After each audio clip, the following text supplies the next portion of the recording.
Hello, everybody. Thanks for being here. We're going to kick it off right with a little intro, which begins in, oh, that's weird. Let's make sure the volume didn't change. It did. Why? There we go. I don't know why that changed. Okay, here we go. In 3, 2, 1. That old, ever-popular theme of rock and roll music. Is it damaging the brains of the young people of America? Hey there. Get your fingers off the film. That's better.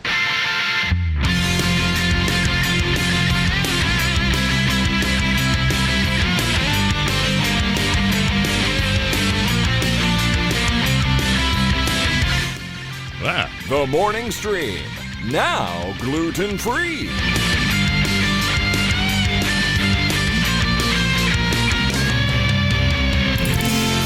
Good morning and welcome to a gluten-free episode of The Morning Stream for Thursday, July 28th, 2022. I'm Scott Johnson, and Brian Ibbett is joining us from beautiful downtown Las Vegas, Nevada.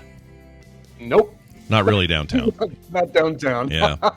I mean, that whole place is like a downtown. Las Vegas, technically. That's true. The city is paradise. Yeah. That's right. You're in Paradise, Nevada. I'm in Paradise, Nevada. Yes. Clark County. On Las Vegas Boulevard. Yeah.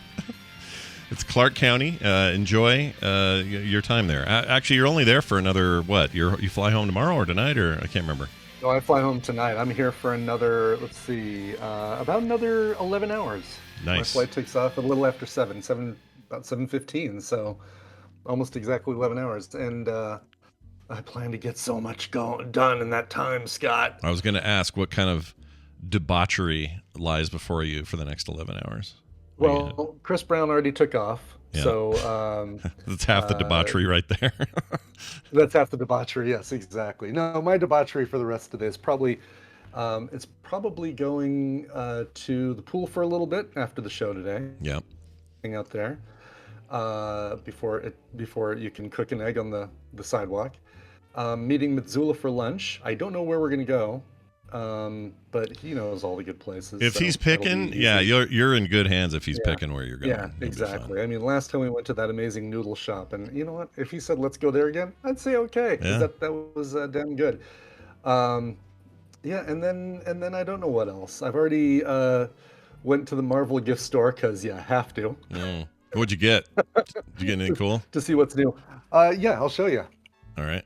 I got an Eye of Agamotto keychain. Whoa. That's Can cool. you see that? Oh yeah. Is inside of that a green stone or anything, or? Yeah, it's extra. The green stone is extra. You can't.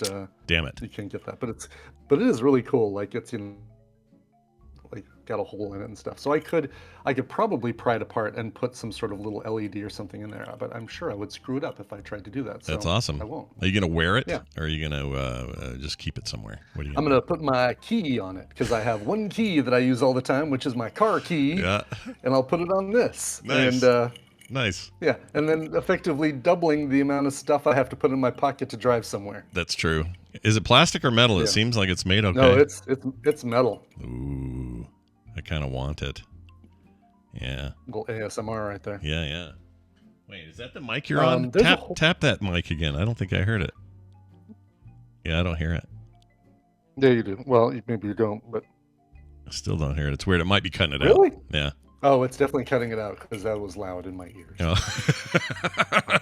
I can get in here. Oh, there you go. ASMR for you. Yeah, that's definitely you. It's definitely me. That's definitely the mic. Yeah. That's cool. Well, you'll have to let us know how it went. So far, how's things? Like I'm sure there's stories. What's going on in Vegas? Good. Yeah. So yesterday, also went to the pool yesterday. I lasted there for probably an hour, 90 minutes maybe, but because it was already up to 99 degrees. That's the highest I saw it crest on my watch. And came there, basically got to the hotel from the airport. I paid for early check-in, so I didn't have to wait too long, and my room was ready. Came up, dropped everything off, changed into swimming gear, and then headed down there. But by this time, it's already like 10:30, 11 o'clock.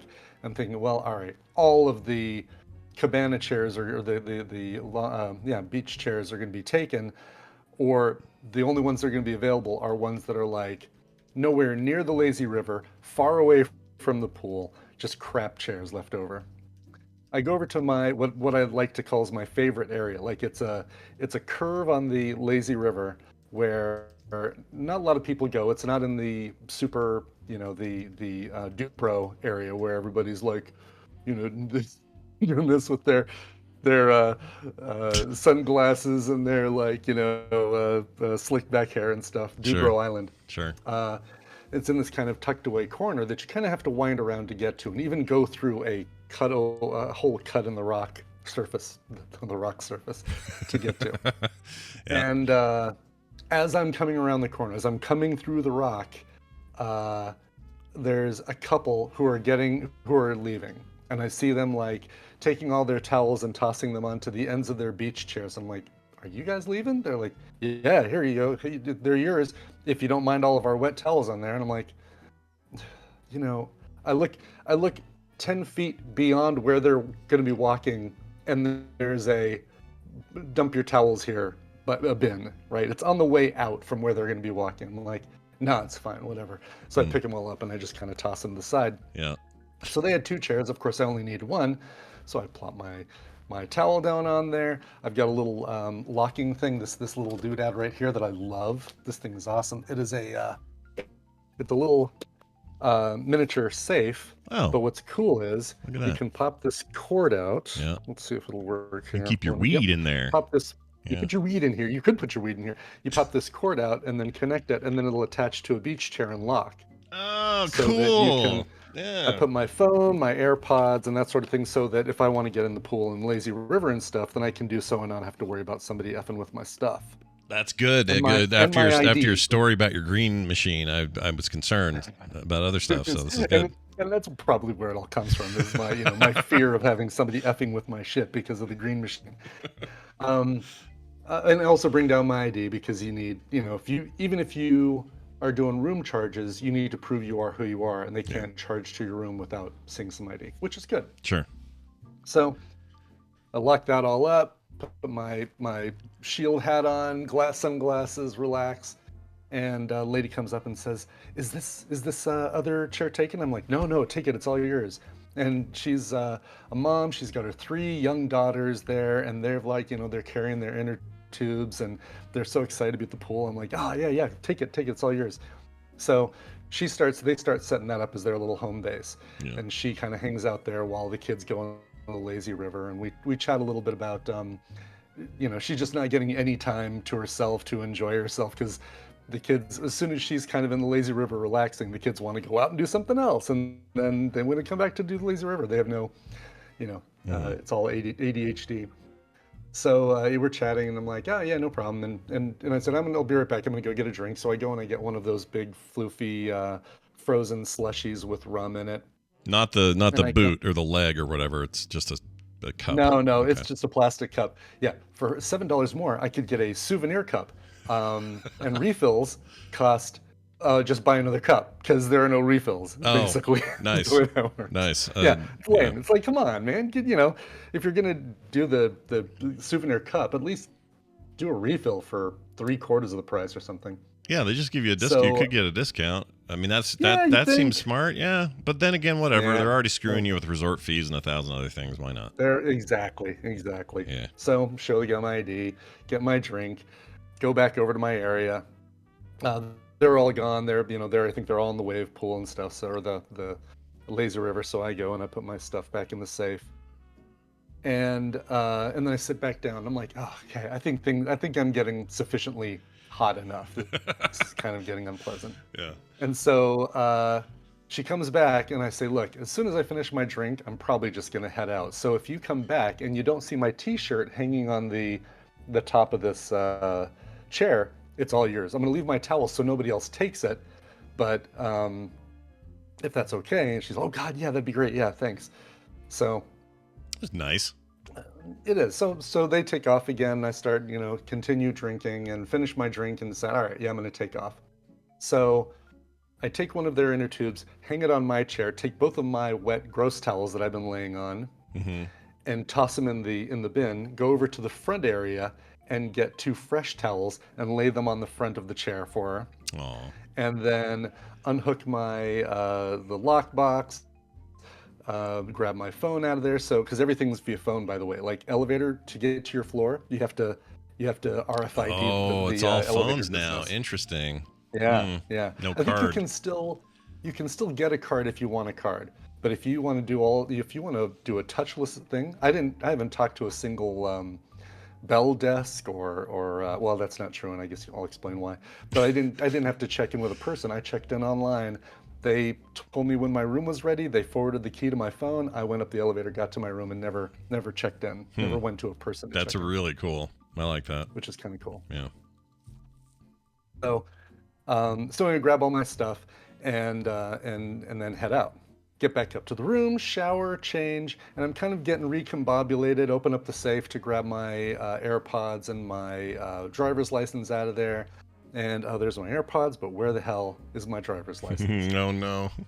And by the way, prior to this, my phone was doing the "it's too hot for me to operate right now. Wait until I'm cooler and then try and use me." Oh, and it's like a little picture of a thermostat. So I'm like, well, this kind of sucks. Do I have to go to the front to go up the elevator just to get to my floor? Do I have to go to the front desk and get a key? But climate change takes another victim. Brian's phone. Yes, exactly. Damn. So I get to I open up the safe. Where's my driver's license? Crap. So I check my swimsuit pockets. Did I put it in there after I got the drink? No. Did I put it in the bag that I took down there? Oh, there's a front pocket in the bag. Did I put it in there? Because my phone was in there for a while. Sure. No. And I do remember at times because of the heat, my ID sticking to the case of my phone, the plastic case of my phone. Sure. Is it stuck there? Is it somewhere else? I'm like, oh crap. Okay, it is not in the room. My mind's like, all right, do I need to go to Clark County City and County building and somehow get a temporary ID until I can have a new one made in Colorado? Am I stuck driving back with Chris Brown at this point? No. Am I not going to get my return flight and the points that I scheduled this whole damn trip to do? Oh my God. So I call down the front desk. I say, hey, do you have a lost and found? They're like, oh, you have to fill out this form and then you can call and follow up on the form. I'm like, really? Sure. So I go to this website, the MGM Lost and Found. I guess people lose crap so much here that they just need to do this electronically. Sure. So I start filling out the form on my phone. It's like, this sucks, completely sucks. I'm going to retrace my steps from the elevator all the way back to the pool where I was sitting and see if I can find it along the way. Oh, I did get a hold of a person. I called the Lost and Found. They said nobody's turned it in. So I was like, okay, great. So I'm going to retrace my steps. Sure. So I start making my way through the MGM Grand. I stop at the bathroom that I went to on the way back from the pool. Nothing by the urinal, gross. And then I start continuing down to the pool. And I get to the pool area, show them my ID or my phone thing to prove that I'm a guest here. And I said, you know what? Do you guys have a Lost and Found here? And she says, oh yeah, it's right over there. So I go over there. I say, I lost my driver's license here I may be here at the pool. Did anyone turn it in? She asks my state. I tell her my state. She says, oh, what's your name? I said, Brian Ibbett. She's like, yes, we have it right here. Somebody turned it in. Oh. My guess is that the lady with the 3 kids found it. Like, it probably fell out while I was, getting all my stuff together to get out of there. She found it. And because I was nice and gave her the chair and chatted with her, she probably took it herself up to Lost and Found. Somebody else might have done it. I could be reading too much into it. But that is some instant karma, dude. That's what that is. That's exactly what I'm thinking it is. It's instant karma of like, oh, he gave me fresh towels. He did this. I'm totally going to take this up myself and make sure that Lost and Found gets it. Because she could have easily just left it on the chair. That's what somebody would do. Be like, oh, ID, they were probably sitting here. I'll just leave it on the chair. Yeah, that's what I would have thought of. But since you kind of told her what you were doing, she probably keyed in on that. And also, I could see somebody in Vegas going, was this all a ruse to get me to go find him and return his card, and now I have to hang out in his room, and then before I could see somebody being fearful of that. But I'm glad that didn't go down that way, and I'm really happy that you got your thing back, because what you described was making me stressful right now. Yeah. That's how I felt for about 30 minutes. That feeling you're feeling was about 30 minutes of like, crap. Like Yeah. so much stuff that you do here in Vegas requires your ID, let alone checking in for your flight, going through TSA, all that stuff. Man. So Yeah, and it would just yeah. keep piling into my head like, oh, right, that. Oh, shoot, I need idea for that. Oh no, what about that? Like I'd be Yeah. losing my freaking mind. Yeah, exactly. But no, all worked out. And that seat I had was fantastic. Basically, it was right in the area I like. I could slide off the front of my chair into the lazy river if I wanted to. I didn't do it because I'd hit people. The thing was that, you get these clusters of people in the lazy river, like bottleneck clogs of people. And they were moving slower than the lazy river. They were lazier than the lazy river, these clogs of people, because they're all jammed in together and it's like, like a shuffling zombies, that sort of thing. So you'd find these nice little pockets where there's nobody, and I could pop in there and not have to deal with kids splashing or clusters of.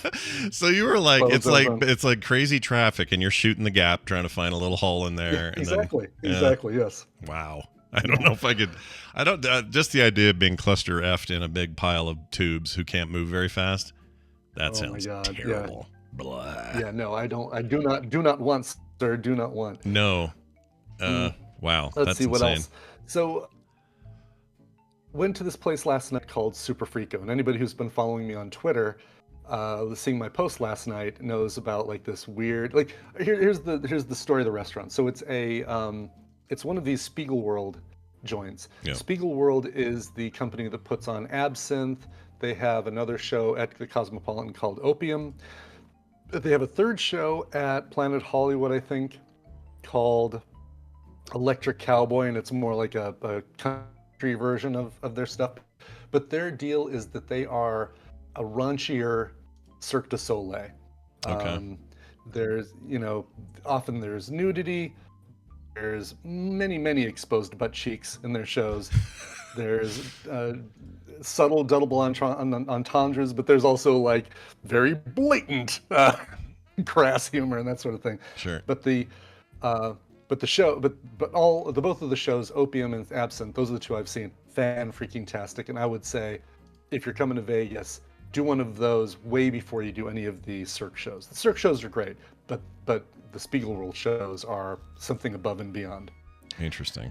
Now, Opium at the Cosmopolitan, up there by the Wicked Spoon Buffet, and then there's this little restaurant bar space right next to it. And it used to be a place called Rose Rabbit Line, really expensive place, unaffiliated with Spiegelworld, but had like magicians and entertainers and stuff in there while you're eating your food or while you're drinking.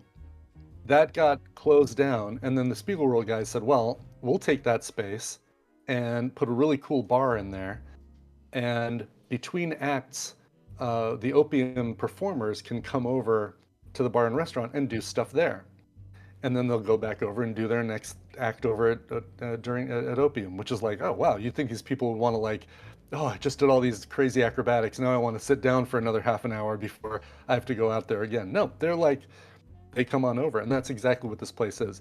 The best tequila-based cocktail I've ever had. It had basil and orange and bitters, and it was savory and sweet at the same time. It was hands down the best tequila cocktail I've ever had.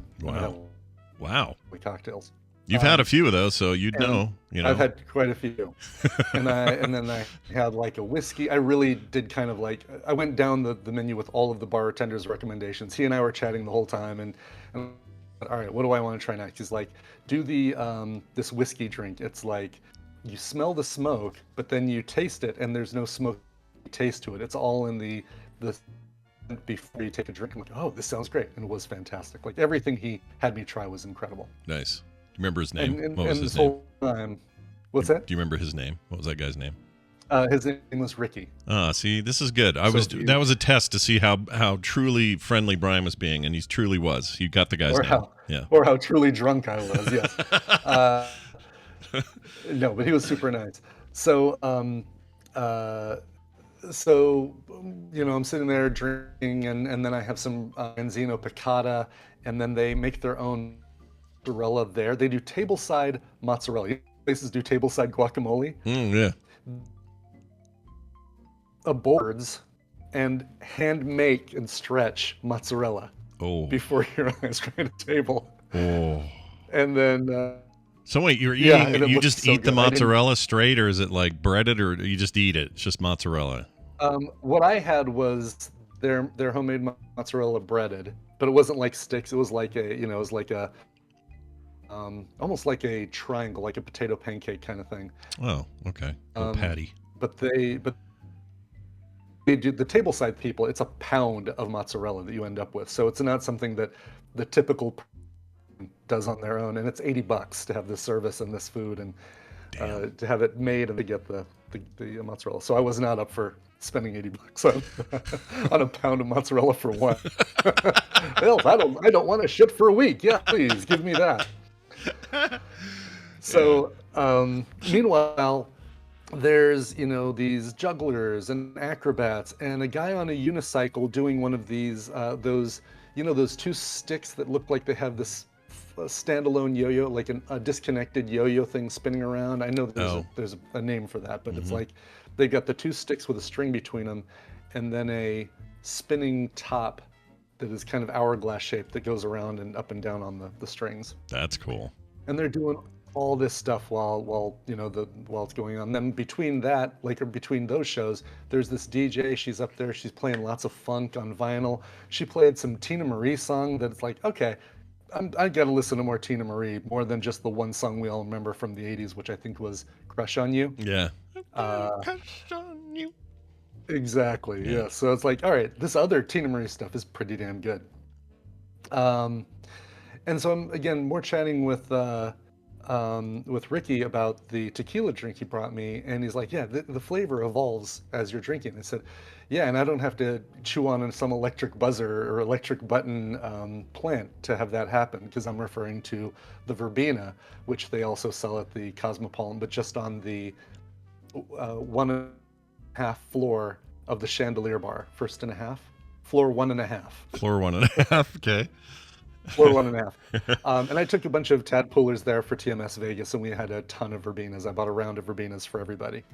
Nice. And he says, yeah, that drink, so it's been there since the Cosmopolitan opened, and we've sold $17 million in just Verbenas alone in the years that the Cosmopolitan's been open. That's so much money.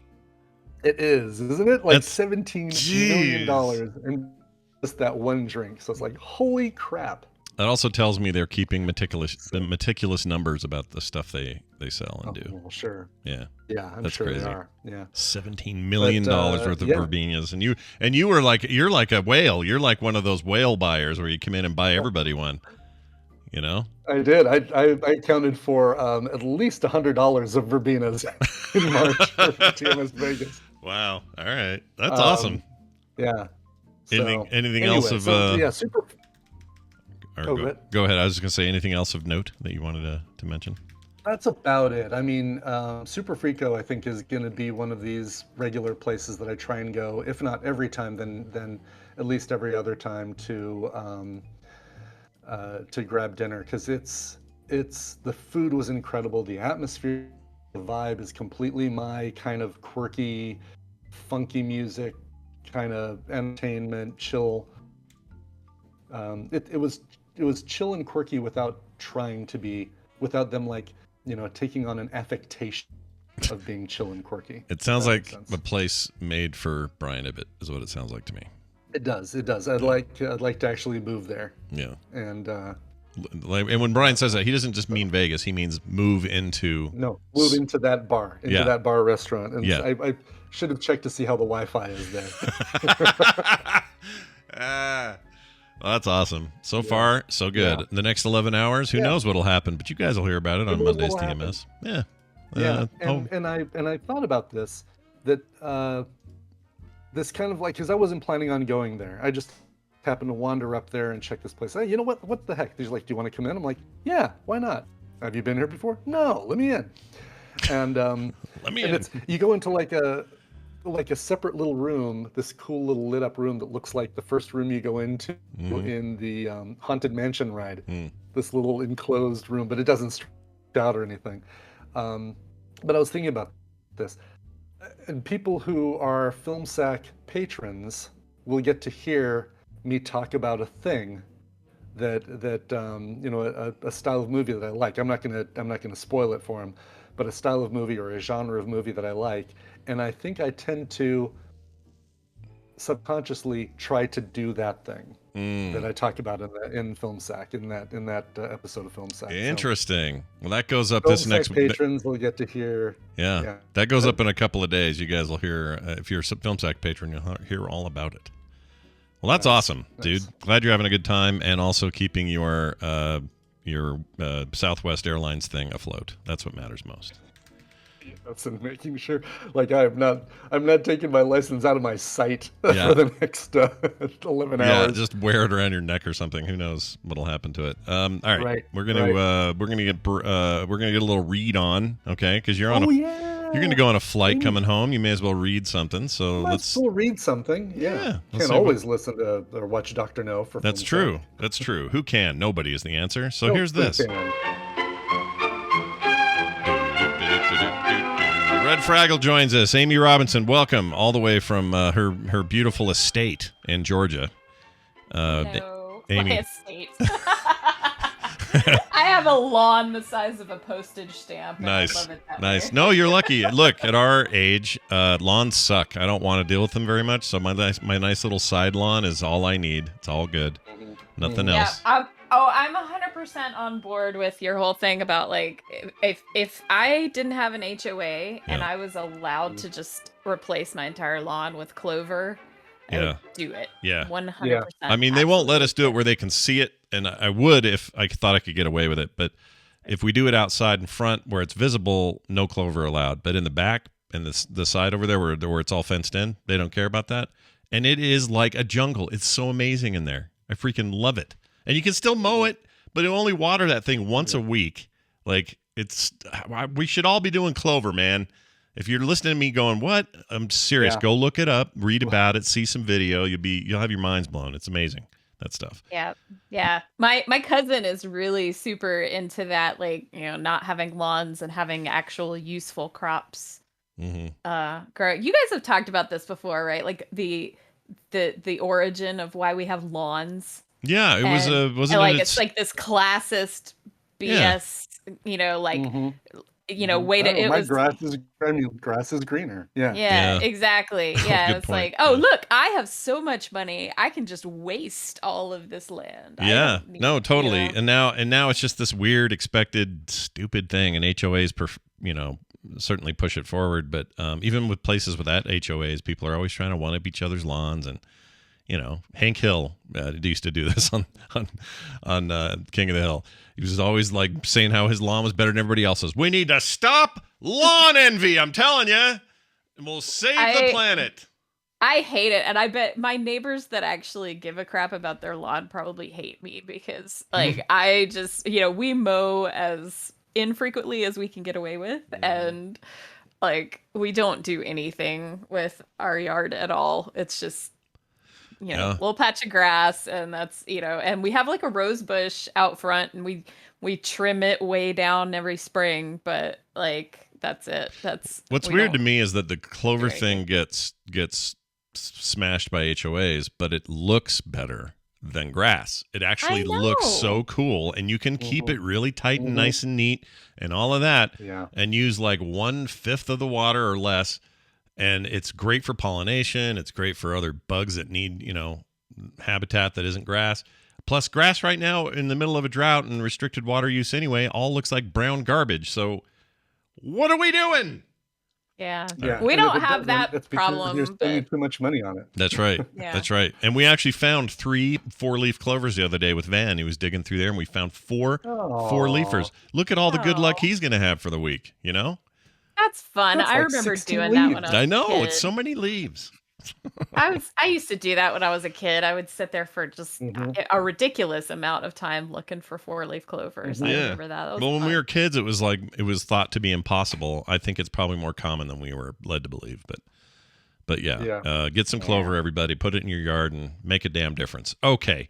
Hey, Stick it's your good to have tongue you out here. at the HOA, and That's right. you know, if we all do it, they can't find us all, man. That's right. And then after you've expended all that energy, lay down with a nice book. Oh, look at the transition. Yeah. Amazing. Oh, look at that. Well Yeah. done. Nice segue. Speaking of segues, Yeah. so yeah, all right.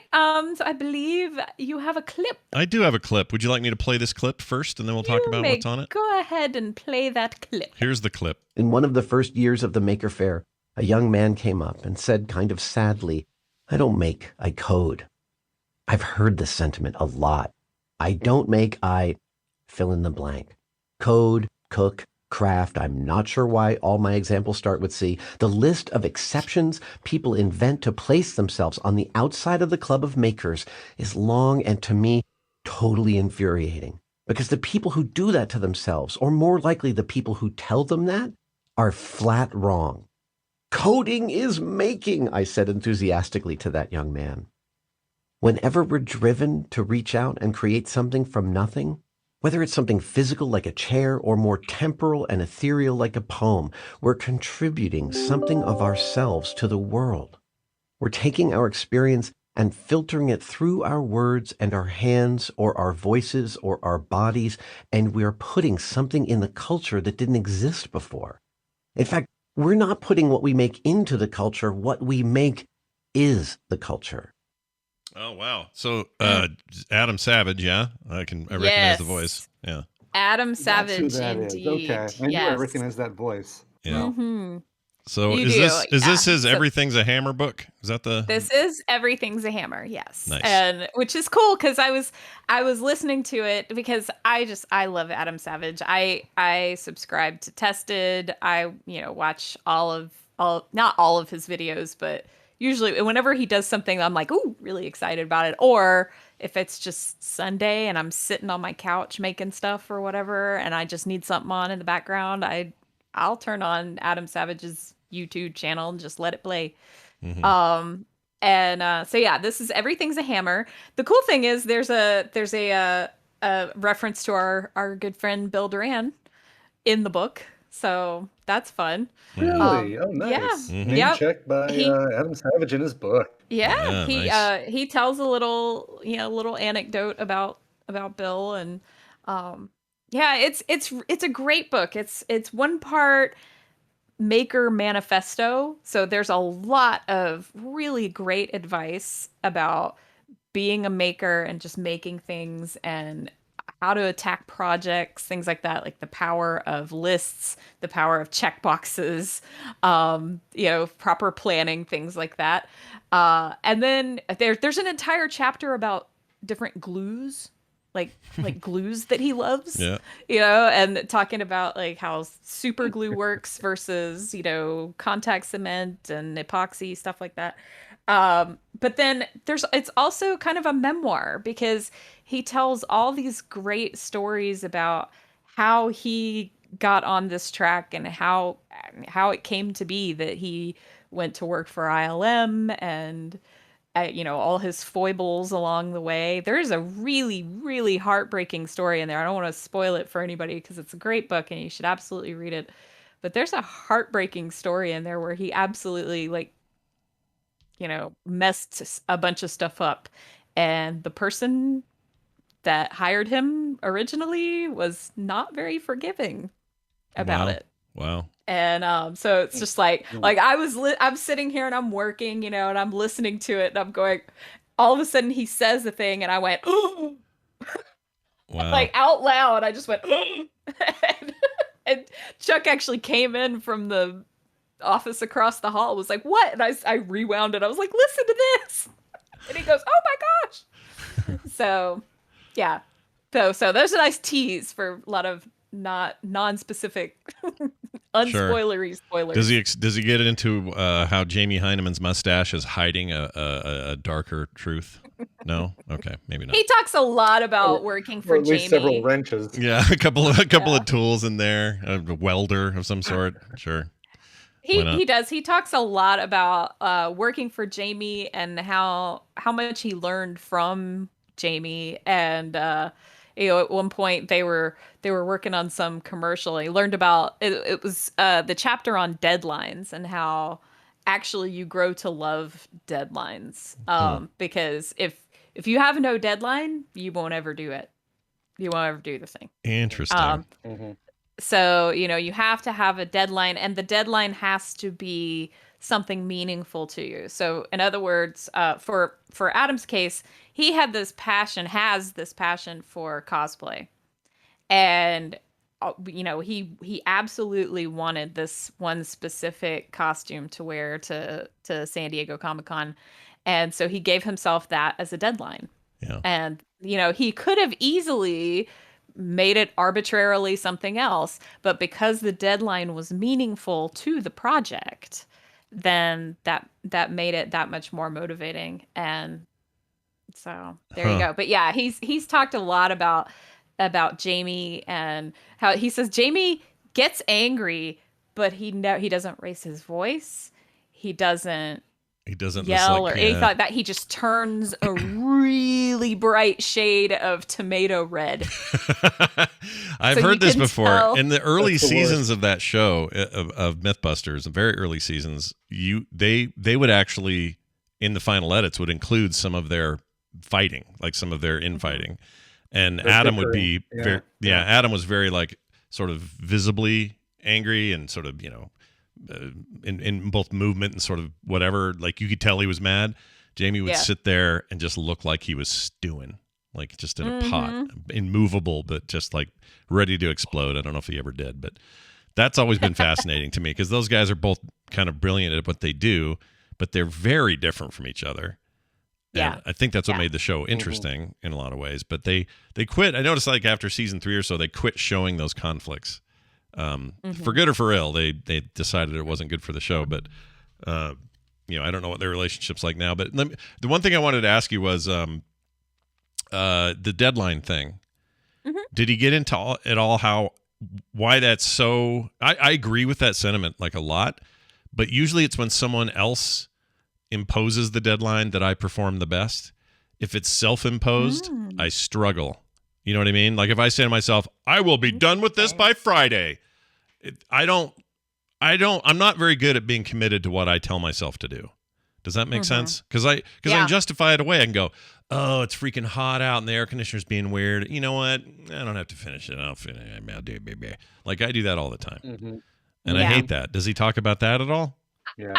I would think that's kind of tied into the deadline being meaningful to the project, right? So in his case, he tied it to Comic-Con, right? And Comic-Con is when it is. So that is sort of a deadline that's made up by somebody else. Yeah. If you think about it that way, I mean, he was imposing that on himself, right? Like nobody was going to come for him if he didn't show up with this costume. It was a thing he wanted to do for himself.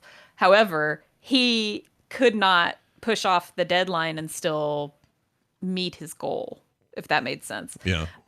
So yeah, I think that is kind of tied into that. Like, and I'm the same way because I am every year. I've never been to Comic-Con, but I go to Dragon Con every year. And this is every year I go and I get just so inspired and I walk around and I feel woefully underdressed around all these people that have these amazing looking costumes, right? And I'm like, oh, next year I'm going to do this and I'm going to dress as this and it's going to be awesome. I'm going to make this huge thing and it's going to be amazing. And then, you come home from Dragon Con, you're exhausted. Right. So you're like, okay, I just need to rest and then I'll get started. Yeah. And then it's Halloween. Okay. So I got to do Halloween stuff now. So we'll wait until after that. Well, then it's Thanksgiving and Christmas. So I got to wait. I'll after the new year, I'll start on that then. Yeah. And then, New Year's stuff happens. Next thing you know, it's June. And, Dragon Con is always in September. It's Labor Day weekend every year. So next thing you know, it's June, and I look and I go, well, it's too late for me to start anything now. Yeah. I guess I'll just go back, go back to looking for my nerdy T-shirts that you can't see anyway because the freaking lanyard covers it up. That drives me crazy. Like I take such pains to pick out the cutest, nerdy t-shirt I can find for the con every year. And then I get there and I realize nobody can see my cute t-shirt. It's covered up by a big, huge lanyard every year. Right. So. Gonna swing it around like a cape. Gotta wear it on the back. Right. Yeah. Yeah. Well, there's certain areas where they won't let you in unless it's got to be front and you got to turn it around to the front so they can see the little hologram on it. And that's mostly for you to go where the famous people are. Yeah. So. Yeah, for sure. Do you, I don't know. I feel like all creatives have a problem with this to some degree. Like, it's just a matter of, did you find a way to create the motivation to make sure you get it right every time? Like, one of the things I really admire about Brian here is that I think he's better than me at that kind of thing. Like, he committed to a thing and a time, so he'll do it. Mm-hmm. And even if it's a thing and a time for himself, he tends to do it better than I do. If I do it, I'm like, even when I make the commitment, I'm like, I'm going to do this by Friday. But then I kind of know in the back of my head, yeah, but you have room to wiggle if you need. You know what I mean? Like, to me, it's a bad habit that I get into. And I know not everyone's got their thing, but that is something I noticed. Somebody else. Yeah.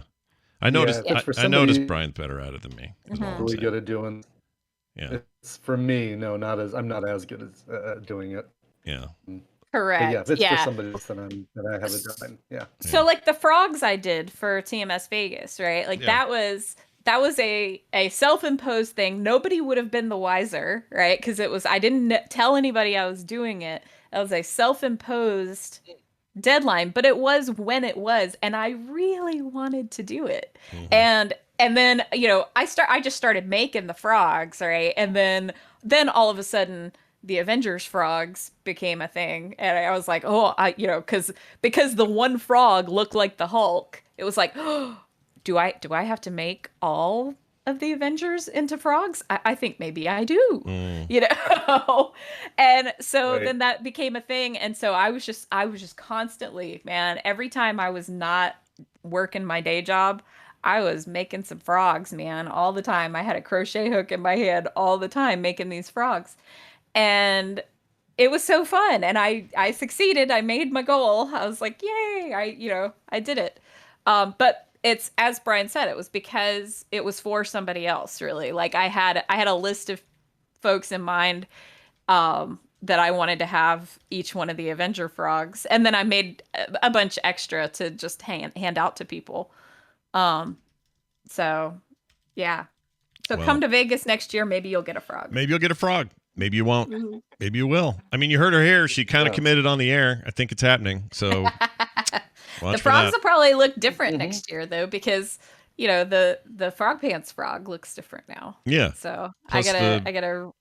Plus, Pepsi made them all gay or something, right? Didn't I hear that from somebody? Somebody. Frogs. What am I thinking? It was an Alex Jones thing where he said, right. Something in the frogs are gay now. Yeah, I thought it was a Pepsi thing. I don't know why I have that in my head. Anyway, probably not. Well, this sounds great. I've actually meant to watch or read this book. Have had it on my list for a long time. So people, check it out. Everything's a Hammer by Adam Savage. Available wherever you get your books, audiobooks also. And seems like a good read.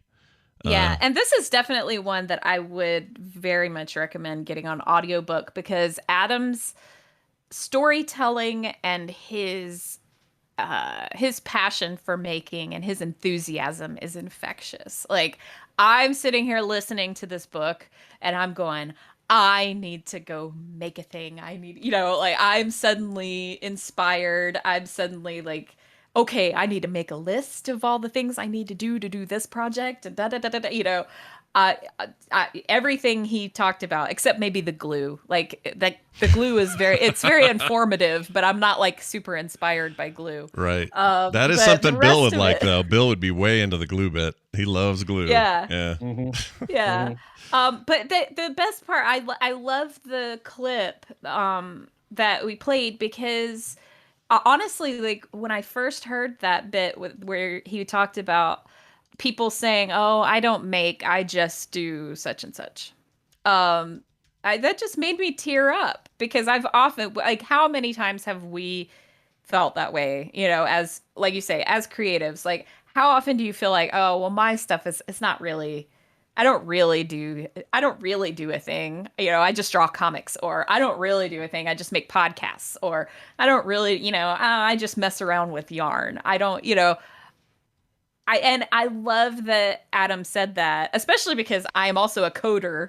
And so the fact that he said coding is making, that just I think it's one of the spoke to my little heart. the greatest modern versions of making. It really is. Like in a it's a very modern thing in a lot of ways, but it's the most in some ways the most creative frontier we have left. I always say this about gaming. Like, people think of games as, it's either a waste of time or it's fun or it's whatever, but they don't think of it in the broader term, which is this is like the one place where actually creating new space and places and things, and it's one of the most creative and collaborative art forms there is, and it is an art form as far as I'm concerned.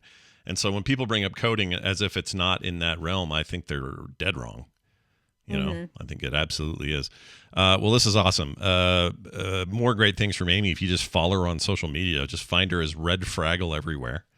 And she'll be back next week with more. Hey, you could see me fall asleep on TikTok this week. That fun. was my contribution to TikTok yesterday, was me falling asleep at my desk. I want to see that. Is that that's your narcolepsy thing or whatever it's called? Yep. Yeah, I got to watch that. I haven't seen it yet. TikTok is not great about reminding me that my friends did something, so I gotta go search for it, but I'll find it. Yeah, it's there. There you go. It's Amy. Have a fantastic week. And you too, and weekend. I hope it's a party time for you and yours. Yes. All of it. Hopefully, it's good. Yeah. Yeah. Tell Chuck to bring the party favors. All right. Bye. All right. She's out. All right, Brian. Look at the time. We're gonna weirdly laggy there for a little bit when Amy was on, but let's see if they get back to normal. Yeah, you're a little bit better now. You were kind of lagging out. A couple times you would start talking and hang, and then you'd come back. Yeah. I was noticing that I was talking over her Amy a lot, or hopefully that doesn't happen with Wendy, but if it does, then I'll mute until I get some pithy thing to say. Keep the pith ready. Although muting won't affect the bandwidth. It's just That's true. But keep your pith cocked and loaded, if you know what I mean. I will keep my pith cocked and loaded. That's right, pith cock. All right, hey, we're gonna do a song break here that Brian will now explain, and then we'll come back with Wendy on the other side. Hey, Brian, what song are we playing at the middle of the show? Yeah, I'm giving you a band called Space Moth. It's all one word, Space Moth. SPACEMOTH, in case you can't understand what I'm saying. They have a brand new album. It's their debut album. It's called No Past, No Future. This is some synthy, fizzy indie pop. Kind of like Stereolab, The Rentals, very stripped down, almost deadpan delivery by whose name is Miriam Cutis. I hope you all enjoy. Halfway through the song, I'm like, okay, now I'm starting to like this. I get this. But at the beginning, I'm like, is this weird? Is this weird for TMS? But give it a chance. Give it this. The song is called Waves Come Crashing. The brand new album, No Past, No Future, from Space Moth. Billie Eilish always... Whoops. Shit. Yeah. Billie Eilish always looks like you just told her that you have a podcast. The federal government is all over my breakfast.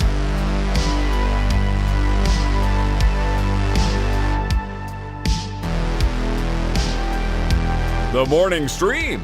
It's like this show that you're listening to right now, but better.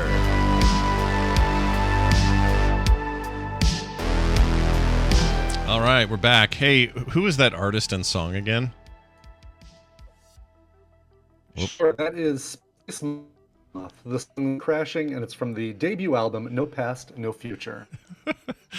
You came back very robot-y, but I think you're better now. Am I robot-y? Yeah, and your video's pausing like crazy. Like you're freezing. And it's great because we're getting faces that are hilarious faces. Anyway, you know how that goes when you're getting frozen and you're like, middle of a word, and you're like, Well, I totally, yes. And it's like, that's a good put out one. his mail because I had that open because I had to look up the artist. Maybe that'll help things too because I had to open that briefly. Yeah, it's already better, actually. That's funny. All right, let's get my sister in here. Pretty sure she's at the ready. Talked to her last night. Here we go. No, Whoops. before you pull her in. Oh, is it too late? No, you're good. Maybe. Okay, I was gonna say let's relaunch, or let me quit and I'm gonna do that. Okay, do that. Oh yeah, I'm down. I see in Discord one red bar. Oh, that is low. Let me see if I see the same. No, it's all green here, so it's got to be your end. Okay. But you can try reattaching, and then we can try a different zone too. Let's see what happens here. See if that is better. Give it its initial few seconds to figure its shit out. Yeah. And see how it's going. Do you have green down there, or is it still red? Green is what it is down there. Oh, so well, maybe we're better off. Let's see. we're better off. If we need to do, hold on. Wait, where's the usual drop down for location? Choosing a different. Yeah, for region, because I could do west, and it might be better. Mm. Although it's probably defaulted to west. Well, let me give it a shot. Here we go. Okay. If it lags again, I'll drop video to see if that makes a difference. Okay. All right. Looks like we're. Although again, that's up, as opposed to down. So I don't know. Well, and in that case, you may not be getting great. I mean, I don't think Wi-Fi's got great duplexing anyway. It's part of the problem with Wi-Fi, but. Maybe. Yeah. Okay. Let me get back to this. All right, we're calling Wendi. We're going to see how this goes. Hopefully well. Here we go. Oh, whoops. I had a night attack to this. Why? Hold on. The hell was I thinking there? All right. Check this out, you guys. Everyone knows it's Wendi. Man, Wendi picked that phone up fast. Hi, Wendi. What are you doing? Hi. You thought you had to stall. I did. Usually you do. I usually do have to stall, but I didn't have to today. That was You almost picked up before I called. It sounds weird. Anyway, cool. Look at you at the ready. I was thinking about you this week because we had a family hangout, and and we had me and Ken had to play psychologist for the aging matriarch and patriarch of the family, and they basically are squabbling like two 22-year-old got married too early couple. And it's really annoying. And so so we did our best to remember a bunch of Wendyisms and, kind of ideas that you've tried to help us teach us. And actually, you know what was great? I didn't tell you this on off air, but I'll tell you now. Ken started to use specifically the principles you talked about last week, which were the stuff about not being, or maybe it was a couple of weeks, but not being confrontive with people that you're disagreeing with or having a problem with, but instead trying to just get them to explain where they're coming from. Yeah. And in some ways, we talked about Jordan Kepler and how he's really good at that and that sort of thing. So whether it's political squabbles or whatever else it may be, he was really good at doing that. Like he was bringing that up, and I was looking at him like, well done, Ken. I don't know if you heard the episode or not, but it was like, you would have been impressed. And then later, at one point, John looks at me and goes, "You know what Wendi said?" And I went, "Oh boy, what did Wendi say?" And he says, "Well, Wendi said I should let her do what she wants to do." And I said, How dare she? Yeah, we're all saying that. That's exactly what we're saying. You need to let her have some autonomy and make some choices for herself at 84, and you don't get to control everything she does. And he just looked at me like we were crazy. He just couldn't get his head around that. Anyway, but you were there in spirit in a weird way, so thanks for hanging out in your spiritual form. All right. Oh, yeah. Yeah, no problem. Also, happy to have not been there. Yeah, I was going to say, you're probably just fine to where you were. Wherever you were Sunday. Thank you guys for taking on that. Yeah. No problem. All right, Wendi's here. We're going to talk some stuff in the psychology realm. Of course, Wendi's an actual therapist, comes here on Thursdays and helps us with your problems. Oftentimes it's an email, but today we're going for more of a subject. Basically you just sent me the obscure term strength, and then we're going to see what that means. Okay. So lay it on us. I'm ready. All right. So what I wanted to do is not let you come up with a story beforehand. Oh, well, good. I didn't do it.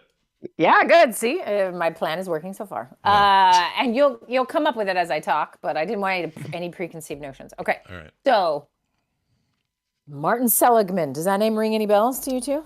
You know that name, Brian? I don't know that name.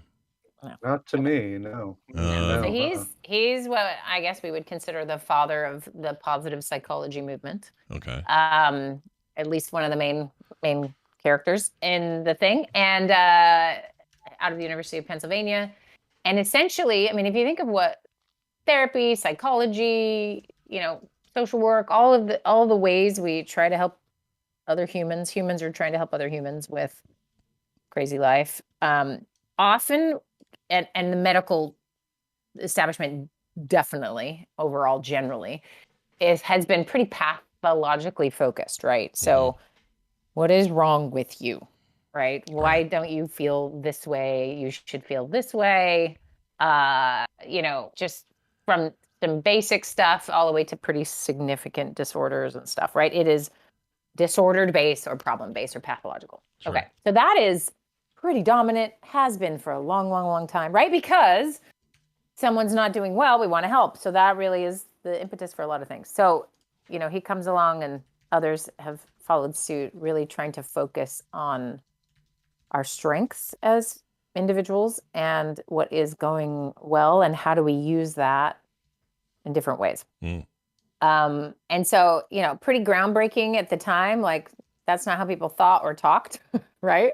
But has been really instrumental in improving outcomes for people with pathology situations, but also, sort of just benefiting other people. So it's important, good stuff. I think it's kind of where I operate from naturally. Like I really don't see someone as broken ever. I've never, ever experienced or ever thought person's broken, which, it could be because I'm an eternal optimist, but I don't see it that way. I see it as something is malfunctioning, and it's for good reasons, usually, right? Something's going on. And so then we're investigators and we're trying to figure it out.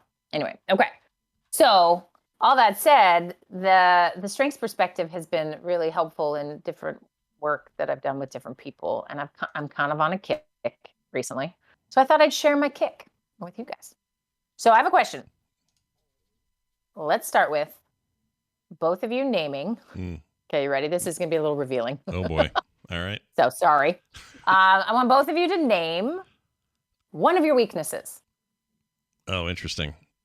Just for clarification, something that we, like a generalization about us? Do you want like a very specific, like, my left arm's weaker than my right? Like, what are you looking for here? Like, what do you want? Kind of whatever pops in your head. It can be specific or general, but just like, if I sat you down and said, all right, so tell me how you screw things up. Tell me what you do wrong. Tell me why you're not feeling good. Like, you're not coming to me for help. You're just a person, and I'm asking you to share with me your quote unquote pathology. Okay, here's mine. I don't know how to say it shorter, but I'll just say if I absorb negativity around me, whatever the source may be. Let's say it's the news or, I don't know, the death of somebody or whatever. I absorb that stuff and I end up kind of wrecking my day, if that makes sense. I don't see it from the outside and observe it and go, oh, okay, and then move on with my otherwise positive attitude. I internalize it. That's the word I was looking for. I internalize negative actions, thinking, or events, and I give them way too much space for rent for free in my head. Okay. And would you like to change that? I would love to change that. Okay. So that is a great example of what you would consider a weakness. Yeah. That's what sure. I mean by that. Okay, For great. sure. Perfect. All right. Brian, what you got? Yeah. Mine, I think, is a self-discipline when it comes to sweet. I think he said sweets. Sorry, he's in Vegas and his Wi-Fi. Ladies. Wow. He's in Vegas and his Wi-Fi is a little weird, but I think you said sweets. Is that what you said? Well, Yeah. okay. We're losing. He knows sign There you language. go. He could just sign it. Well, Oh, he killed man. video. I typed it in chat. Oh, okay. So I love it. This podcasting via text is amazing. All right, hold on. Says Zoof super laggy. Okay. Oh, self-discipline when it comes to pastries. Oh, Pastries. pastries and sweets. He put patries, which I don't know what that is, but pastries. Pastries are Okay. special. So Pastries. Okay, pastries and pastries. sweets. That's there you go. There's one. Okay, that's the weakness. Okay, so yeah. Right. Do you have anything that is not everyone else's problem? Oh man. Just go a little deeper. I Could you see what he please means. type out something? He's slightly gonna deeper? type out another one here. Good point. He says yes. I'll do it in his. I can't do his voice. I don't know how to do a Brian voice. He says yes, and now he's typing, and he says, "Let's see." You can hear me now. I don't know. I'm like here. Let's see. That's hilarious. Vegas, man. What happens in Vegas? Oh, it was so good for a long time. Yeah, I think everyone woke up. That's what happened. You know, Ooh. they all woke up and went, "I'm going to check the internet and download porn," and now we're screwed. Okay, so tend to be very paranoid about my stuff getting stolen or vandalized. Oh, that's interesting because we talked about this the last couple episodes. Yeah. To give you the short of it, so that we don't have the lag out, and if I do this wrong, Brian, you can correct me. But when he was a kid, remember the green machine thing? I loved mine. His was not just stolen, but also just wrecked and thrown in a dumpster, and he found it later after it was stolen. And since then, he's been really what he would term, and he wrote it here just now, cripplingly paranoid about getting his stuff stolen or vandalized. So that's a weakness. That's a good one. Yeah, that's a great one, and I love what I love about it is it explains what we often will pathologize, right? So Brian could walk around and just get more and more paranoid, and we could just start to see him as kind of greedy and psycho or something, right? Like, man. When really, and obviously he's probably not going to do that, but that is the origin of some of these things. Comes from experiences we've had when we were younger, where we learned something isn't a given anymore, right? Like he learned about thievery and reckless, that violation feeling that if you've ever had anything stolen, right? It just, you feel so violated. So he learned that at a young age. So his system has sort of developed around that to protect him from that happening again. And the way it does it is through some paranoia, right? Mm-hmm. Paranoia is not for no reason. Sometimes it's not logical. Most times it's probably not very logical, right? This seems like a fairly logical line we can draw, but it's a protective response of your system to keep you from getting hurt again, right? Mm-hmm. So a lot of people's quote unquote weaknesses or problems or pathology can stem from experiences when you're younger that trained you to have certain responses, or overall anxiety generally that everything's not safe. And so you might say, oh, but you're categorizing these things as problematic, wish I could change, they're my weaknesses, okay? Mm-hmm. So great, those are two great examples. So I'm gonna ask you for two more other examples in a second. But if we think about focusing on our weaknesses, what do we hope to gain from that, right? We hope it changes. Sure. We hope we can stop doing a thing, not eat pastries, whatever. And when you look at what is really effective in terms of changing, it's interesting. You can make some strides in working on weaknesses in certain ways. Like, of course, everyone can improve a little bit in those areas.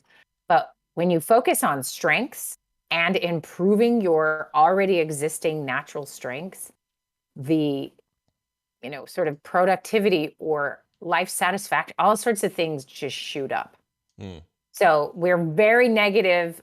We have a negativity bias. It's how we stay alive and survive and all those things. And so we are definitely more tuned into what we do wrong, because that's supposed to make our lives better, safer, happier, etc., right? But what happens when we tune into what we are already good at is really fascinating. So I'm going to ask you both to tell me one of your strengths. Oh, man. And then I'm going to tell everybody what to do after this. All right. See, this is where it gets Which weird. Is one of my strengths. Because I don't want to sound, neither of us probably want to sound like we're one of my strengths. See, you're already running into the problem, right? Yeah, I hate that though. The problem is you can't. Why is this not allowed? Yeah, I mean it's not allowed because weirdly, it probably feeds my weakness a little bit by me doing that. But all right, so let's see. Strength. Give us a nuanced one. It is a nuanced one. Okay. I always feel like strengths are better reported by people around you, but if I had to pick one, Well, you could do something like, what do you often hear from someone? yeah, that's Like if true. you've heard it from three different people, it's probably a strength. Yeah, what I'm trying to do is not like go specific, what might be considered talents, like I'm a good drawer or, anything like that. I was thinking more like, okay, here you go. I think I'm a good communicator. I can talk to anybody and fill silence as needed, and have a conversation with just about anyone from anywhere in any walk of life. So there's a strength. Good communication skills. That is great. a Okay, good one. Brian, how about you? Let's see if you guys are hearing me now. Yep. All hearing me? Hearing me good? Totally hearing you. Okay, good. I tend to put and this strength and a weakness, but I will put other before me, often to my own loss, but out of out of politeness and kindness to other people. Yeah, I agree with that one. He does do that. We had a story about it today in Vegas, and it he got some sweet instant karma out of it. But yeah, like there's I totally agree with this. This is a truth about Brian. He's always putting other people's stuff first, and I also know that feeling of like, well, I kind of screwed myself doing it, but you know what I mean? Like, I don't know. I know what he's saying. Exactly. Yeah, exactly. I know what he's saying. Okay. So this sort of empathy or care for others, like it is a strength, absolutely, and then yet you can sort of see some downsides to it happening, right? Yeah. Like if you can't not be nice and help somebody who is going to then rob you from your green machine, you know what I mean? Like there's a version of how does your system protect itself sometimes when that is not the appropriate route to take, but that is just kind of what you do. Does it make sense? Like that's why some of these strengths, and I think this is why we don't talk about them. Well, first of all, we have social norms that you should not brag about yourself or talk about yourself in those particular ways. Then we also have everything's kind of a mixed bag sometimes, or can be. And then here's another piece to this. You don't really know what all your strengths are. They're so familiar to you, right?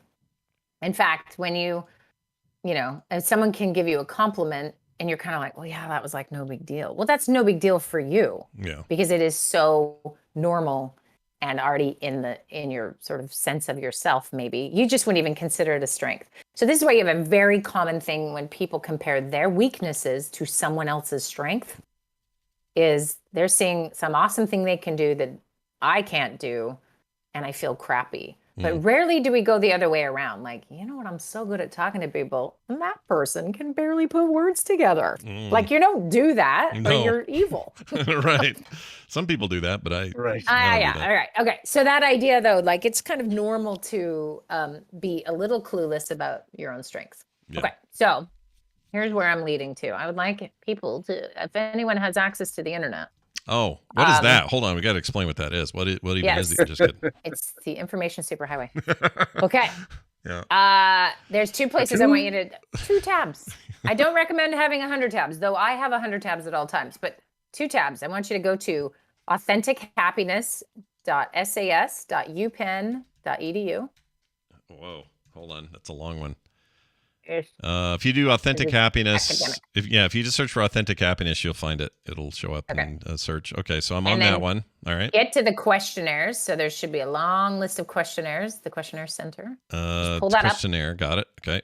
And then second tab, I want you to pick Google Clifton Strengths online. It should be Gallup.com. Clifton Strengths. Clifton Strengths. Clifton. Oh yeah, there it is. Okay. Gallup. Yeah. Gallup.com. Yeah. Gallup.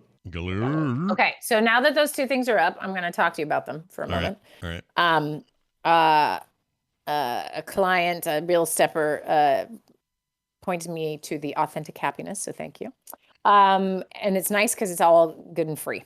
So if you scan down there, you can see all sorts of emotion questionnaires, engagement questionnaires, like your optimism, your general happiness scale, surveying children, work-life questions, blah, blah, blah. Anyway, so this is the sort of hub of positive psychology's research stuff. And so they have all these free questionnaires. You just have to make a login. And they don't spam you. Yeah, they it's don't just care. it's a Penn State University login thing, and it's not a big deal to do. It's just free. So yeah, so it's great. And the questionnaire on here that it's a fairly long one, is the VIA survey of character strengths. It's like 240 questions, so it takes a hot minute. And then they'll report what your top strengths are. Okay. All right. And then similarly, and then there's other ones on there, but that's the one I wanted to bring your attention to. And then similarly, the Clifton Strengths, it's $20. I've done this one recently and have had some of the most fascinating conversations with people about it since. Like, it's worth $20 for what you're going to get out of it. It truly is. I think it's $50 to do like a full 34 list, and the $20 one just gives you your top 5 strengths. Now, it comes with a book. This has been used for 20 years now. You probably maybe remember it was kind of hot for a while. Strength Finder 2.0 or something, I think is what it was called. Yeah. Anyway, so what they do is they come up with your top 5. Again, another question and survey, and they've given it to 30 million people. So it's got some good legs. And here's the thing. I should make this quick caveat. Lots of personality tests, lots of like, how do I categorize people? There's a reason we're interested in that, right? Because you'll see someone and go like, I've known others similar, or why does this person remind me of that person, right? Like we can be categorized a little bit in certain ways, right? We have similar ways of thinking, and this is why you click with someone or really don't click with someone. So those efforts have been around for a long time. My personal experience, when people love those and like build their lives around their INTJ, or I am a number 6 on the Enneagram or whatever, like whatever those, if that does stuff for you, awesome. It just does nothing for me and never has. I always feel like it's a bit of a like glorified horoscope. Like, you're great. You do these things, you know? So I've never loved that version of like strengths, if that makes sense. Sure. Using No, I get it. You can't see. That does feel like horoscopes, because you could just say, you could say things like, applies to everybody. Yeah, you're a sensitive, but you're also really outgoing, and no one reads those and goes, it's like that class. Okay, hey, story time. You ready for this? Here's a story. Yeah. Since we're way into this, now I can do a story. The Psychology 101 or whatever the heck class it was I took in college was one of my favorite classes. I really enjoyed it. But the very first day, the professor had this survey. They passed it around to everybody, and they had us fill out the survey. Nobody knew what was on it. They were also multiple colors. So I got a blue one. The girl next to me got a yellow one. Everybody had different colored sheets. So it kind of gave us the feeling that we were all getting something unique or whatever. I don't know if that was part of it. But anyway, we fill out the thing, and it was a lot of questions like, how much do you spend a day meditating? Or, do you have a favorite this or that? Or was this just a bunch of questions? Then we turn them in, and she says, now, based on these, I'm going to be able to pull one of these out, and I want you to raise your hand if I'm talking to you. So she just pulls one out, like almost like a card trick, pulls it out and says, all right, you are sometimes frustrated, but often the opposite or whatever. It's like a bunch of stuff like that where it was like both things. And we didn't know. We're a bunch of dumb 20-year-olds. So she finishes this and then says, all right, I want you to raise your hand if this is yours. And something like 89% of the class raised their hand. Right. And she went, and then explained this whole thing. So that's what that reminds me of. And that really stuck with me, because to this day, I don't trust things like that at all, because I'm not saying they're trying to screw me over. Maybe they're just trying to make me feel good, but there's no there's no science to it. It's just, it's just to make you feel good. Right. And here's where this feels different to me. First of all, the UPenn Research Center, like the quality is clear, right? But they don't go further. Like Clifton Strengths has made a business out of this, right? But their stuff is, I think it's maybe because it's more for business and more leadership and training and, that type of thing, that they have to stay a little further away from sounding like it's pop psychology or something. I don't know what the attempt is here, but I'll tell you what my experience with it. And then why I would recommend these two things as opposed to kind of the other things. If those other things sing to you, ooh, enjoy, right? Like if it feels like it explains things for you. But I mean, truly, a horoscope does that same. It feels the same to me. Like this month, you will have a surprise. I don't know. Like I'm like, okay, well, I have a surprise every month. So I don't know. Is that what you're talking about? It's very, and you're, it's very the stupid fortune cookie thing. Feels like that. And it works because, and this is why your teacher could pull that off, is we're not very self-aware, right?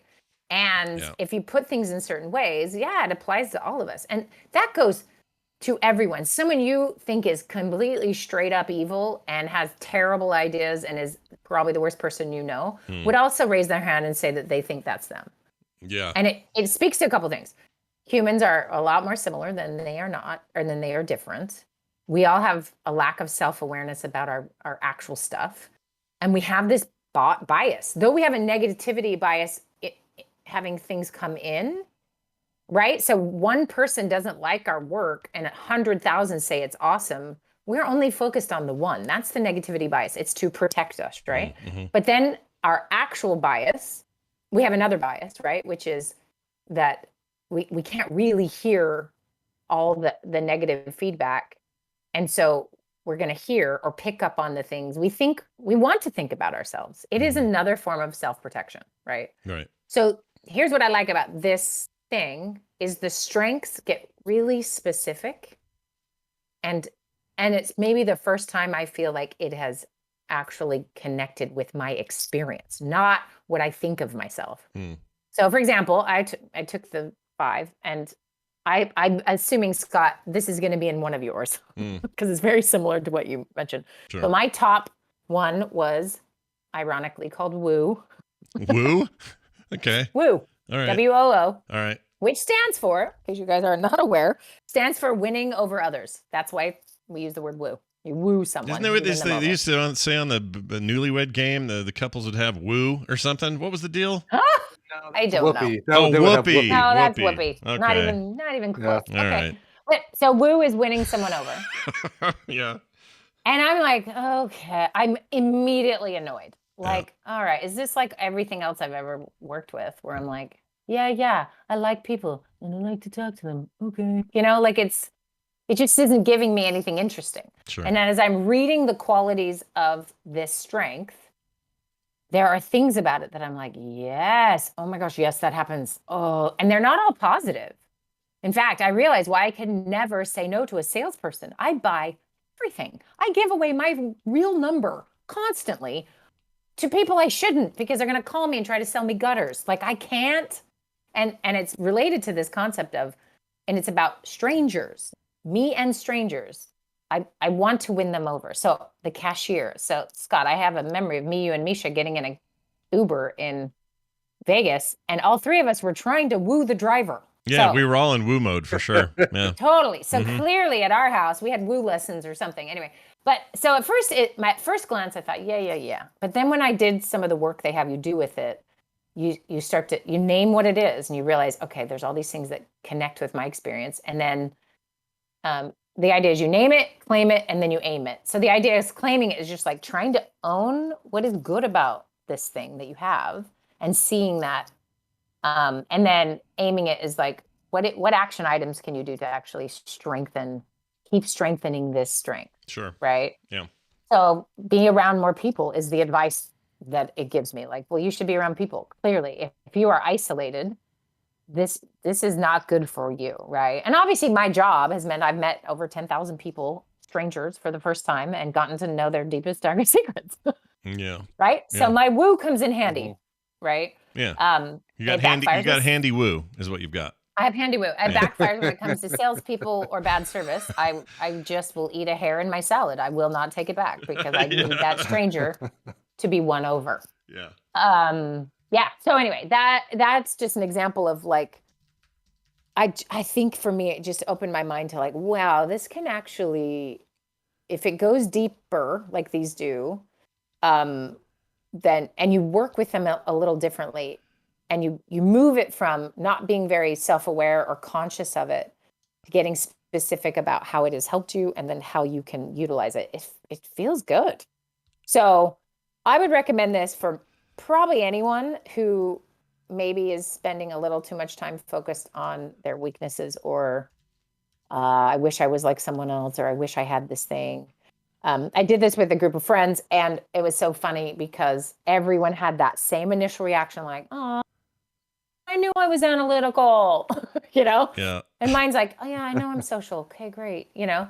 But then as we've gotten deeper and given each other feedback about the strength that is identified from the test and how they see that in me and I see that in them, it's like, holy crap. So one gave an example of, because I've already won someone over, I can have way harder conversations and bring up sensitive things and ask for stuff that other people could not because they haven't done step one of winning the person over. And I'm like, oh, that's so true. That's why I can get weird crap done sometimes. Yeah. Or a deal, or someone lets me in the back door of the store to do a thing. And I've never thought, never been manipulative. I've just been like, hey, I'm an idiot. Can you help me? And it seems to work. Anyway, point is, you can use these strengths for good, not evil, right? But just there is such a lack of focus on this, I think, for most of us. It's kind of an interesting, it doesn't feel braggy. It doesn't feel arrogant in any way. It just feels like, oh, maybe I could use this thing that comes so naturally to me for ways that I haven't thought of before, or that, could improve somebody's experience other than me. Or, I don't even know how to explain it. So, for example, Brian's niceness, let's take that for a minute. That is a strength. It's probably, they have different words for everything. It's probably empathy. Maybe it's, like he can see outside of himself. He can see that somebody needs something. Yeah, maybe. And that you can do that, right? Like, take that strength. So Brian, really quick, where has that been an absolute asset for you? How do you see that as a strength? Definitely in getting, I don't want to say getting what I want, but getting results that help me later on, right? Like it's almost like I'm banking some karma, some goodwill that even if it doesn't pay off later on, that's fine. But it usually does, right? It's like, oh, hey, here's you've been really nice chatting with me this whole time. Here's this shot of something. Try this, see what you think of it, or whatever. Like a bartender last night, or that sort of thing. And it's not like I'm doing it to get that, but it's a nice little perk of that sort of thing. Yes. And if you think about, like, okay, so here's a good question, because people can fake that stuff, but lots of people can feel the vibe of someone faking it. They can feel like something's off, right? Your I feel like I can usually tell when somebody's trying to do that to me, and they're being fake about it. It's like, oh, you're just trying to be, you just totally. want something. Yeah. Totally. Okay, so but this comes just really naturally. So I have a question. Do you get like a buzz that's maybe too on the nose at the bar, but like, do you get a jolt of adrenaline, or not even adrenaline, more like dopamine, or like just feel good chemicals? When I'm being nice to somebody, or when they're, when you're being something nice for me in return. I think so. Yeah, for sure. It's like definitely a dopamine like, oh, I'm being good to this person for no reason, with no expectations or anything like that. Yeah, right. for sure. So it's a virtuous cycle, right? So you feel good about it, you do it, you're training in it without even consciously training in it, right? Yeah. And then tell me when that when do you not get dopamine in an interaction with someone who could use your help? When they either blow me off, or they seem indifferent. Like, in other words, they've been so like jaded, or once bitten, twice shy kind of thing, and so they're reluctant to take my kindness as what it really is, as opposed to like, oh yeah, what's this person want? Why is this person being so friendly to me with, I get the impression they're suspicious of me. Got you. Yes. And it does not feel good. In fact, it feels almost insulting. It does. Or just like the opposite of dopamine. And so that is it. You might have woo, my friend, because that really is what it's like. Yeah. Yeah, and you can win them over by serving them or chatting or being funny or just connecting, right? So connecting might be another one of your strengths. Yeah, and I tend to probably even go overboard when I do get that negative response to just, oh, well, I need to try harder then. Right. Yeah. Right. I found I work with a person who's like everything I say, his response is something like pooping on whatever I have to say. So as soon as I could visualize, I'm Tigger, he's Eeyore. It's not personal. Like, wow, has it helped so much? Because I'm like, well, just Tigger all over your Eeyore then. But just that, like, I'm trying to win everyone over. That is not his strength. His strength is to, I don't know, poop on everything. I don't know. He needs to take a strength finder's test. And so that, but then you think, okay, well, where does that, this strength, how can I use it a little more? So this idea of you can see that you do this. Is there a place to aim it? Is the idea. So name it, claim it, aim it. Where can you aim this that benefits you, others, work you do, relationships? And it can be small. Like in mine, I just need to be around more people. And that's post-pandemic life, really, truly. Yeah. Like I just need to be face-to-face to somewhere. I need it desperately. Yeah. So clearly that's my advice for my aiming it. But how about you? Any thoughts on how you can aim it? It's funny because I tend to be more introverted than people probably would guess from the shows I do, right? So it's getting over that initial hump of talking to somebody that I don't know to be nice to them. Yeah. So I don't know how I aim that, or like how I can use those powers for good, other than what I'm currently doing, which is podcasting and you might already be using it, for good. Yeah, totally. Okay. So that's where you would start to, when people are like, oh, I wish I had some other skills and I'm going to work on that. When they start to work on the natural state of the skill they already have and increase that, sort of lots of good can come for that. So for example, I would assume all three of us are probably not mega strong in computing or strategic. I don't know. Some of those that are just like tend to be an organizer or someone who is just going to always put things in certain ways. And maybe you guys are not. I don't know. I am just definitely not. I'm not as much of an organizer as I would like to be. I go through the initial steps of organizing and something happens and it falls apart. Yeah, exactly. And so it's some of it is, it's just inevitable for our weaknesses to show themselves. But if we find a way to sort of appreciate the thing we have and then put people in our lives that are sort of balancing of that, some of that happens naturally. So think about the people around you. What are their strengths that are really different from yours? Like Scott, I think of you and Kim as like a perfect example of this. What balances your weaknesses is somebody else's strengths a little bit, maybe we're not always conscious of it. Sure. I mean, so Scott, go ahead. Go ahead. What were you going to say?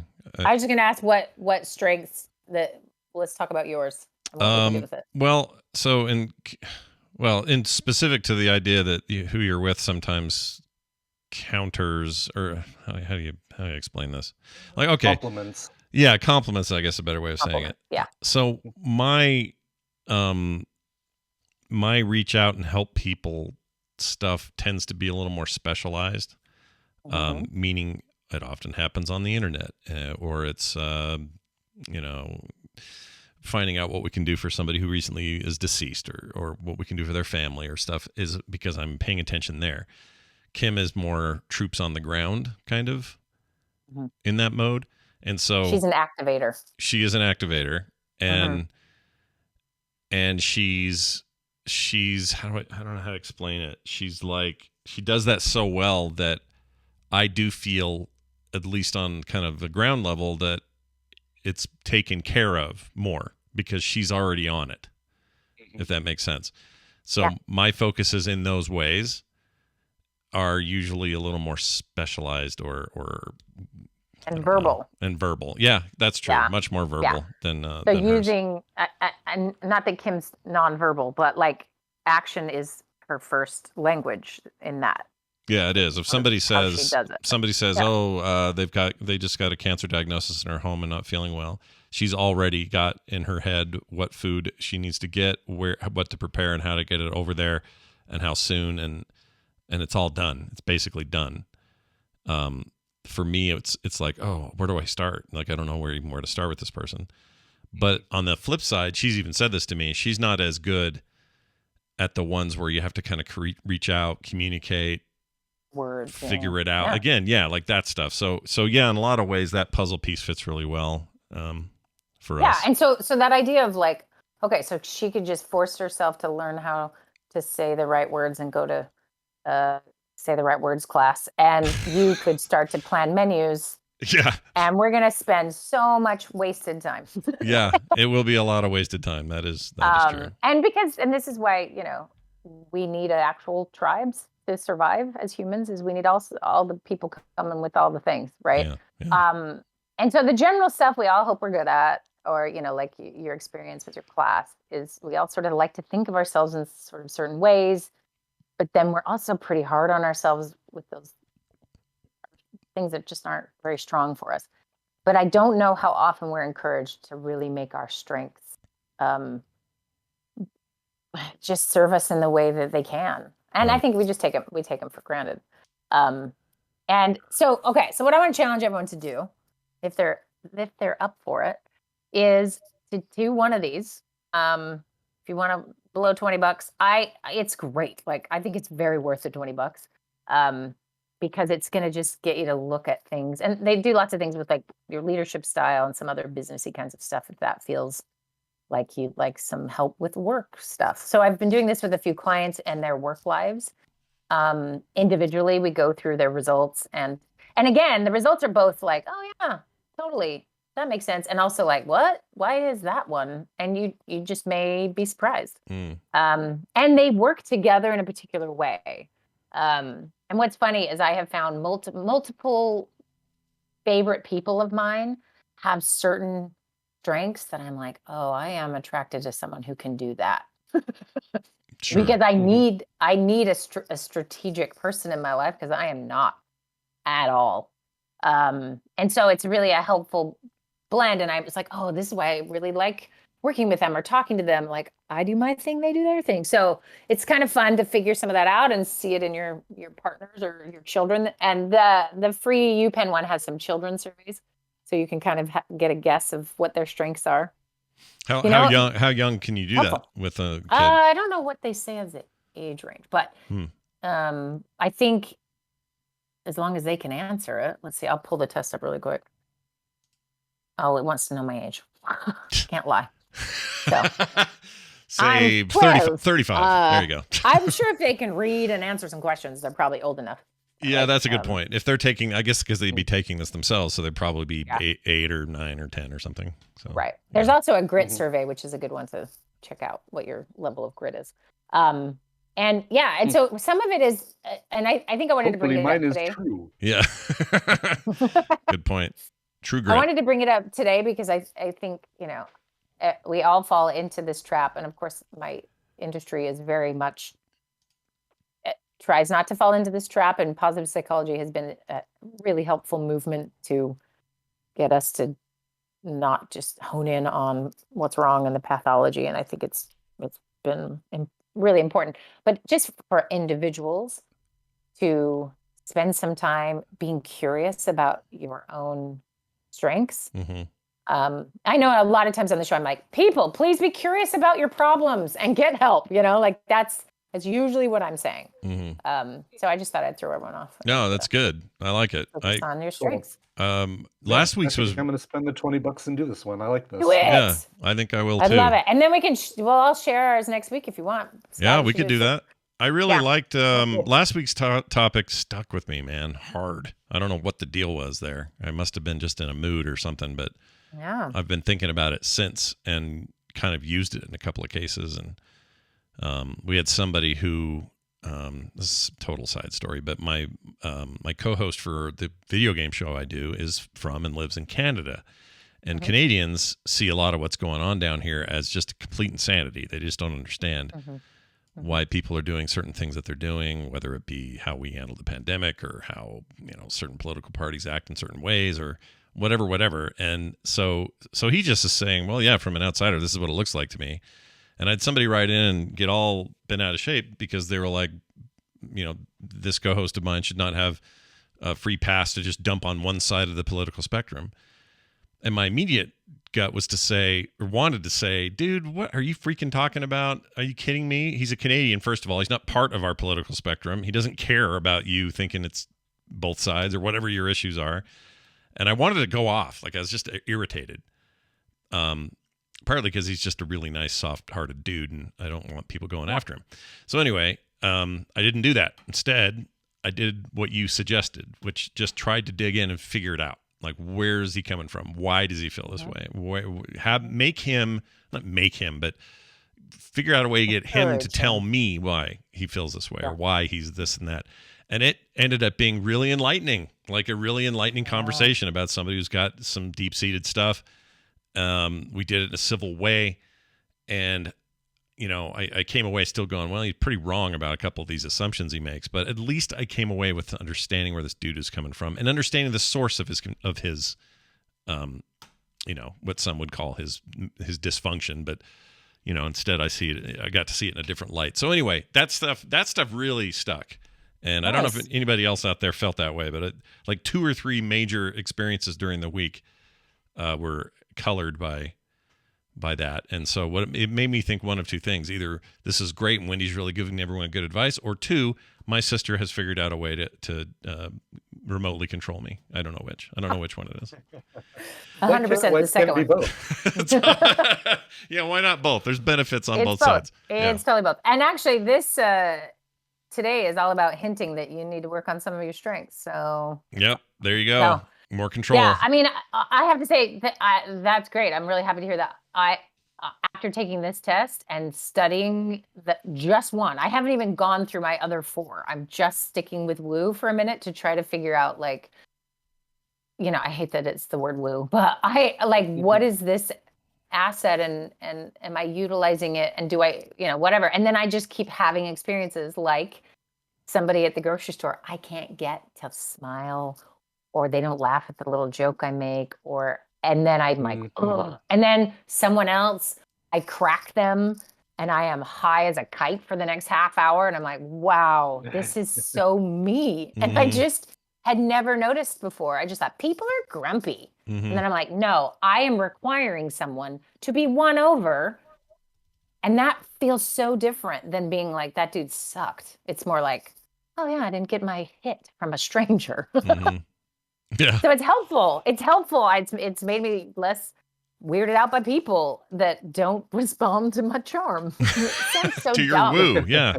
Your I woo. cannot woo them. Anyway, No. and so it's really weirdly been, and so I'm hoping you guys take this, and I hope others do, and either that test or the free ones, and just kind of wake up a little bit to yourself. And because we're not awesome at this. Like you said, Scott, sometimes we need other people to express this, or we don't hear it. And even then, think of all the compliments you don't take in, right?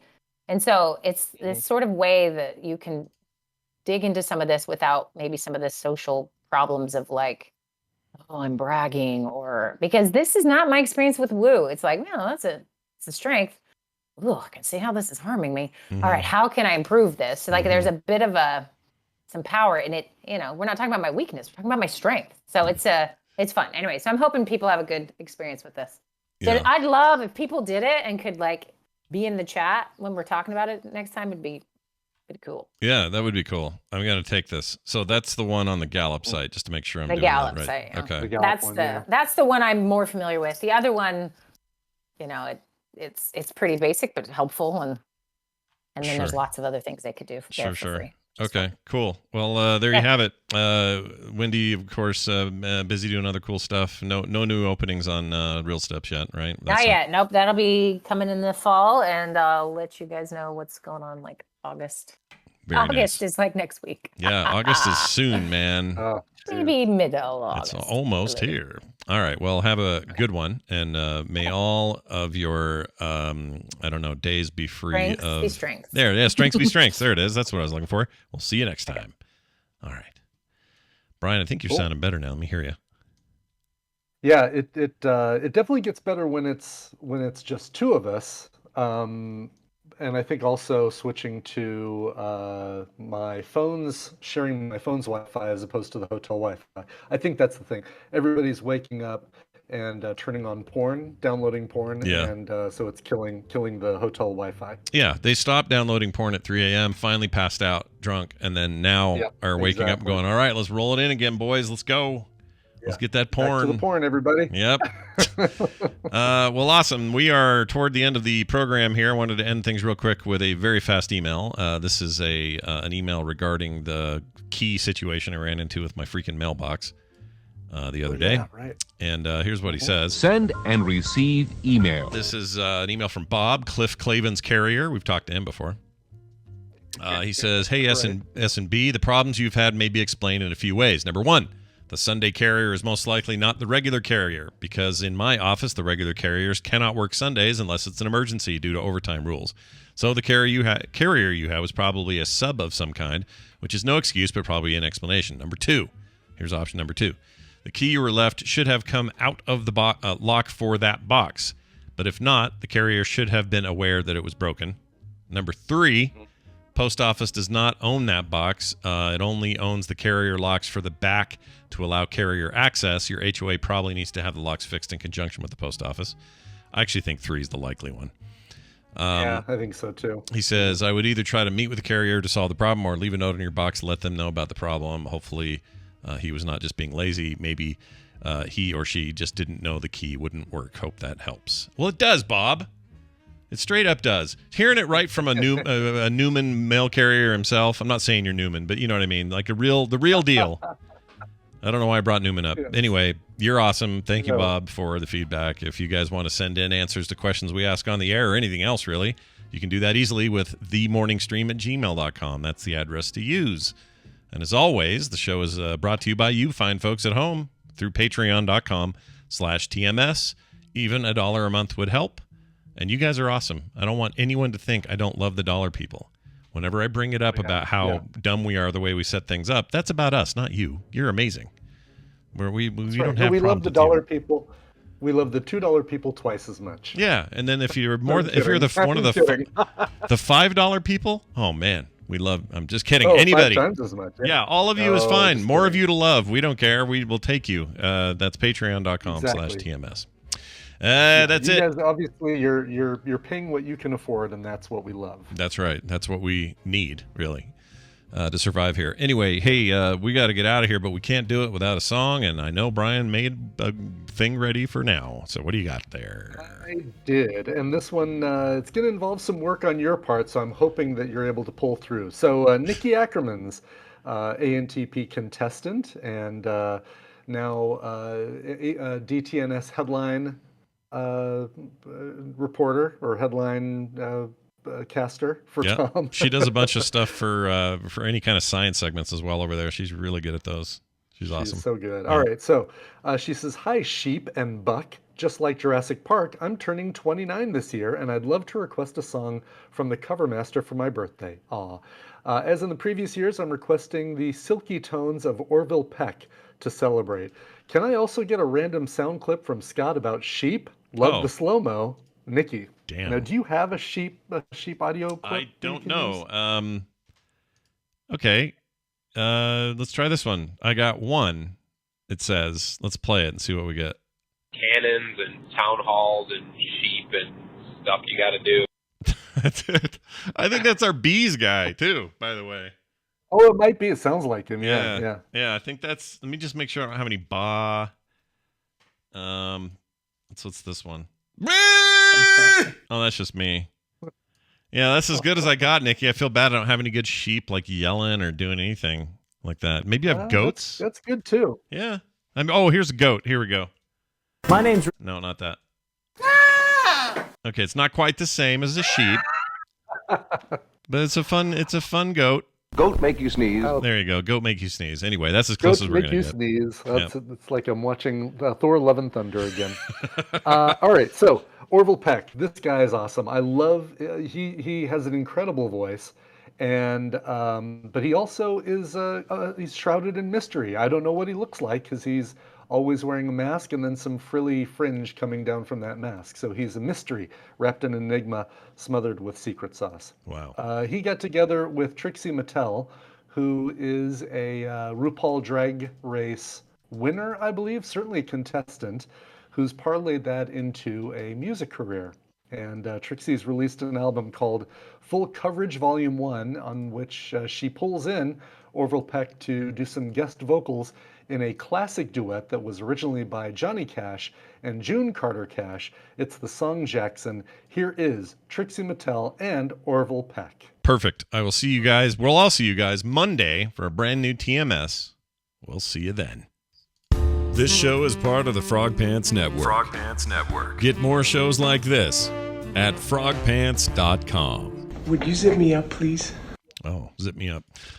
Real quick note about that. We are doing a play date tomorrow. Brian will be home for that.